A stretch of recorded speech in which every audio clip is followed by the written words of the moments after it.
మహాకవి గురజాడ అప్పారావు గారు అనకాపల్లి జిల్లా ఎస్ రాయవరం గ్రామంలో వెంకట రామదాస్ కౌసలమ్మ దంపతులు 1915 నవంబర్ 30న జన్మించారు. ఆయన రచయిత, సంఘ సంస్కర్త, సాహిత్యకారుడు, హేతువాది, అభ్యుదయ కవి. ప్రజలందరికీ అర్థమయ్యే వాడుక భాషలో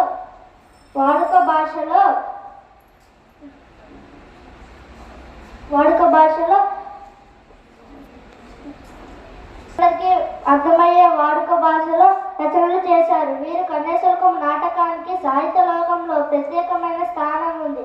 విజయనగరంలో బిఏ చదువుకొని వాడుక భాషోద్యమంలో గిడుగు రామ్మూర్తికి తోడయ్యాడు. ఆయన రచయిత కన్యక, పుత్తడి బొమ్మ, పూర్ణమ్మ, ముత్యాల సరాలు, రవణరాజుల కళ నేటికి ప్రజలు మన్ననలు పొంది సాంఘిక పరివర్తనకు దారితీశారు. ధన్యవాదాలు.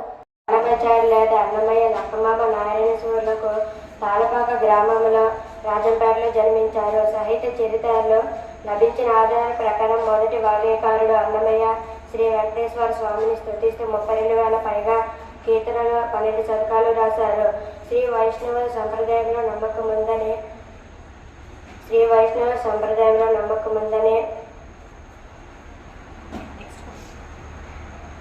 క్షేత్రయ్య, త్యాగయ్య, రామదాసు వంటి సంకీర్తనచారులకు అన్నమయ్య మార్గదర్శకుడు. అన్నమయ్య పాటలు తెలుగు పాటల సంస్కృతిలో ఒక భాగమైపోయినాయి. జనాల నోలలో నాటుక పోయాయి.